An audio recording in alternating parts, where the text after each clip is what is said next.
Hey, fifth graders. I'm back with another little walkthrough of one of our skills on IXL.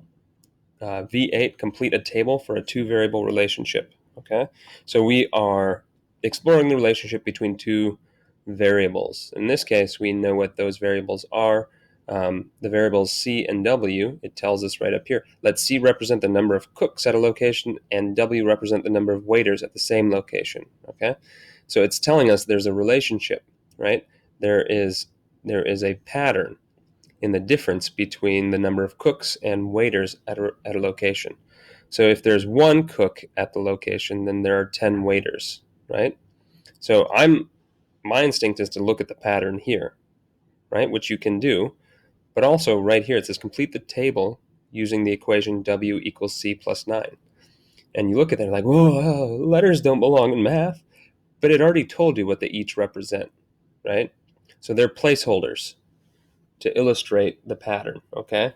So we can read this as number of waiters equals or is the same as the number of cooks plus 9. And we can see that that's true based on this table.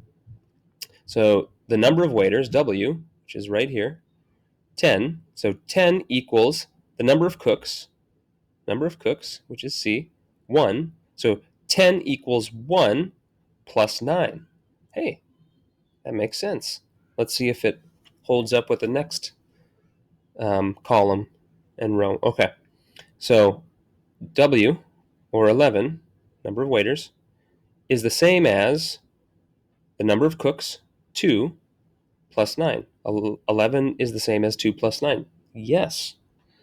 Is 12 the same as 3 plus 9? Yes, it is. And so we can easily see the pattern and the relationship between the two variables, or the number of waiters and the number of cooks in a location. So this one is going to be 13. We see an increase, right? We see an increase of one waiter each time we add a cook, right? So the rule must be there has to at least be 10 waiters for every one cook, but after that it only increases by one waiter each time there's another cook. So we're only increasing by 1, 10, 11, 12, 13. Okay? Let's do another one. All right. Each crate of ceramic tiles has 10 more hexagonal tiles than square tiles. Let S represent the number of square tiles in a crate and H represent the number of hexagonal tiles in the same crate. Okay, complete the table using the equation H equals S plus 10. So H, being the hexagonal tiles, is the same as square tiles plus 10. Let's see if that works out. So H, 11, is the same as S1 plus 10. Well, 1 plus 10 is equal to 11. That makes sense. Let's jump down here. Does it work for this? H, 13, is the same as S, which is 3, plus 10. Yeah, 13 is the same as 3 plus 10. And then, of course, 4 plus 10 is 14, so that holds up. So therefore, this one's got to be 12, right? So each crate of ceramic tiles has 10 more hexagonal tiles than square tiles. That is represented here in this table. We've got a crate of square tiles. We therefore, if we have 1, well, then we've got 10 more hexagonal tiles. Okay, and the same with the rest of these two columns. All right. Why don't we jump to a next level, see if we can go through something more difficult. Here we go. Multiplication. All right, Mabel. Mabel. That's a lovely name. It's actually the name of the town that I went to high school in, that nobody's ever heard of. Anyway, Mabel is a dentist and has 8 appointments every day. Let D represent the number of days and A represent the total number of appointments. Okay? So complete the table using the equation A equals 8 times D. That's what that means. Whenever you see a variable right next to a number, right, that means 8 times that variable. So whatever that variable might be, it's 8 times that number. Okay? In this case, we know what it is. So A is the same as 8 times D, Well, we know that Mabel is a dentist and has 8 appointments every day. So 8 equals 8 times D. So number of days.